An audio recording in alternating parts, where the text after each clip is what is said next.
వ్యక్తులైనా ఏదైనా బలమైన కారణం ఉంటే తప్ప మంచి పనులు ఆపరు. వైకాపా ప్రభుత్వానికి పెద్ద బలమైన కారణాలేవి అవసరం లేదని, గత టీడీపీ ప్రభుత్వంలో మొదలు పెట్టిందనే ఒకే ఒక్క కారణంతో జంగారెడ్డిగూడెం మండలంలో ఏజెన్సీ ప్రాంతాల ప్రజలకు రాకపోకలు సాగించే పట్టణపాలెం బ్రిడ్జి నిర్మాణాన్ని నిలిపివేశారని, నలుగురికి ఉపయోగపడేదైనా సరే మధ్యలోనే ఆపేస్తుంది ఈ ప్రభుత్వం అంటూ చింతలపూడి టీడీపీ జనసేన ఉమ్మడి అభ్యర్థి సొంగ రోషన్ కుమార్ మండిపడ్డారు. ఏలూరు జిల్లాలో గత ప్రభుత్వం దాదాపు 60% పూర్తి చేసిన వంతెనను 5 ఏళ్లుగా ఈ ప్రభుత్వం పూర్తి చేయకపోవడం సిగ్గుచేటని, మా ప్రభుత్వం అధికారంలోకి రాగానే ఈ బ్రిడ్జి పనులను వెంటనే పూర్తి చేస్తామని టీడీపీ జనసేన ఉమ్మడి అభ్యర్థి రోషన్ కుమార్ తెలియజేశారు. 36 ప్రాణాలని బలి తీసుకున్న పట్టణపాలెం బ్రిడ్జ్ చూస్తే, వంతెన చూస్తే ఇక్కడ మీకు అర్థమవుతుంది. 2018లో తెలుగుదేశం పార్టీ ఈ వంతెనని స్టార్ట్ చేయడం జరిగింది. 5 కోట్ల బడ్జెట్ తోటి 2018 స్టార్ట్ చేసి 2019లో 60% పనులు పూర్తి చేసింది తెలుగుదేశం పార్టీ. దాని తర్వాత వైసీపీ ప్రభుత్వం వచ్చింది. 4 సంవత్సరాల్లో ఈ వంతెనని పట్టించుకున్న నాదే లేదు. అలాగే ఇక్కడ లోకల్ ఎమ్మెల్యే కానివ్వండి, ఇంకా అధికారులు కానివ్వండి, ఈ వంతెనని ఫినిష్ చేయకుండా అలాగే ఉంచారు.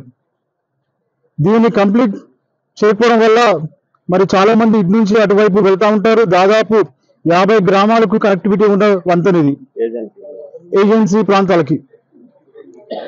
మరి అక్కడ పైన చూస్తే పెట్టిన ఐరన్ కూడా తీసుకెళ్ళిపోయారు. వర్షం పడ్డప్పుడు ఇక్కడ రాకపోక చాలా ఇబ్బందిగా ఉంటుంది.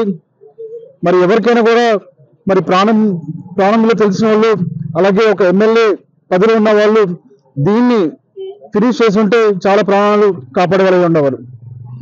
దీన్ని బట్టి అర్థమవుతుంది తెలుగుదేశం పార్టీ చిత్తశుద్ధిన ప్రభుత్వం పార్టీ ఇప్పుడు జనసేన కలిసి వచ్చింది.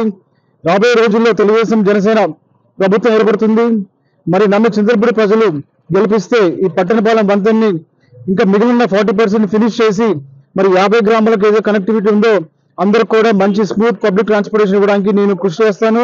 అలాగే లోకల్ నాయకులతో మాట్లాడి దీన్ని ఏ విధంగా మనము ప్రభుత్వం వచ్చాక ఫినిష్ చేసుకోవాలో కూడా మాట్లాడి త్వరలో ఇది నేను ఫినిష్ చేస్తానని చెప్తున్నాను. ఇదే మనకు ఎవిడెన్స్. తెలుగుదేశం హయాంలో మరి అప్పుడు ఉన్న మన ఎమ్మెల్యే అలాగే ఎక్స్ మినిస్టర్ పీతల సుజాత టైంలో 2018లో ఇది శంకుస్థాపన చేయడం జరిగింది. 5 కోట్ల రూపాయలతో దీనికి నిధులు వెచ్చించారు. మరి 60% ఫినిష్ అయింది. సో ఇదే నిదర్శనం మన తెలుగుదేశం ప్రభుత్వం ఎంత చిత్తశుద్ధి ఉండి పట్టణపాలెం వంతెన పూర్తి చేయాలనుకుంది. కానీ 60% ఫినిష్ అయింది. దాన్ని 40% ఫినిష్ చేయాల్సిన అవసరం 4 సంవత్సరాలు వైసీపీకి ఉంది. కానీ వాళ్ళు చేయలేకపోయారు. మన ప్రభుత్వం వచ్చిన తర్వాత దీన్ని 100% ఫినిష్ చేసి మరి ఇక్కడ ఉన్న 50 గ్రామాలకు ఉన్న ప్రజల కనెక్టివిటీకి అలాగే ఏజెన్సీకి రహదారి బాగుండేలాగా చేస్తానని హామీ ఇస్తున్నాను.